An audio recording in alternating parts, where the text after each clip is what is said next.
can I say something honestly? Why the hell does TKO keep missing the boat with certain wrestlers? And trust me, before anybody gets angry in the comments, this is wrestling. Everybody has opinions, and nobody is wrong. But there's a huge difference between wrestlers fans naturally fall in love with and wrestlers companies try to force down our bloody throats.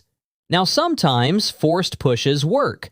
Sometimes they fail horribly. And honestly, wrestling history proves both. So let's go old school first. The Rock. Now, younger fans today look at The Rock and think, oh, he was always popular. No, he wasn't. When The Rock debuted in WWE in 1996 as Rocky Maivia, fans absolutely rejected him. And honestly, the gimmick was way too clean. The smiling, the happy babyface act, the blue chipper nonsense. Fans didn't want that, especially during the Attitude Era where everybody wanted edge, chaos, and attitude. Now yes, Rocky Maivia came from wrestling royalty. His father was Rocky Johnson. His grandfather was Peter Maivia. But wrestling fans don't care about family trees if the character doesn't connect emotionally. And brother, fans destroyed him. Die, Rocky, die! That chant became brutal. Imagine debuting in Madison Square Garden thinking, I'm gonna become the next big hero. And fans are basically telling you, please disappear forever. Now this is where greatness was born, because instead of quitting, he evolved. After returning from injury in 1997, Rocky joined the Nation of Domination. And suddenly, everything changed. The smile disappeared. The attitude appeared.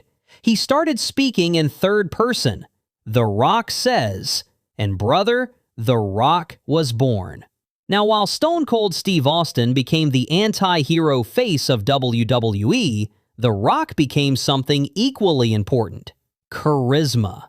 The man could insult your entire bloodline and somehow make you laugh while doing it. And slowly, the fans forced WWE to make him a top guy.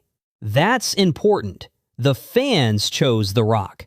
Now let's jump to modern wrestling. Roman Reigns. Now, unlike The Rock, Roman debuted strong. November 18th, 2012, Survivor Series. The Shield arrived. Roman Reigns, Seth Rollins, Dean Ambrose. And honestly, that debut felt special. 3 men jumping the barricade and destroying Ryback to help CM Punk. Brother, it felt like chaos had entered WWE. And Roman during the Shield era? Magical. The entrance, the power, the spears, the intensity. But once the Shield split after Seth Rollins betrayed them, everything changed. Now WWE wanted Roman to become the next John Cena.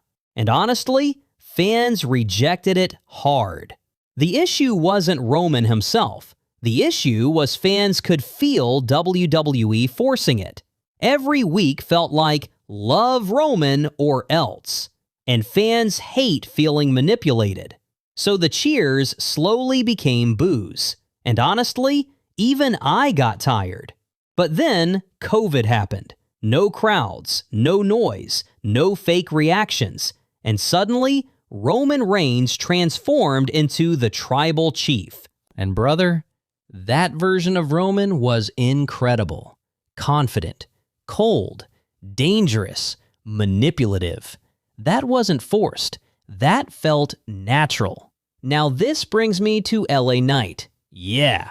And honestly, LA Knight is the perfect example of a wrestler fans got behind themselves.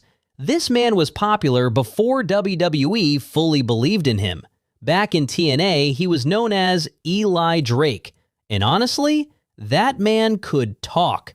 The fact of life segments were gold.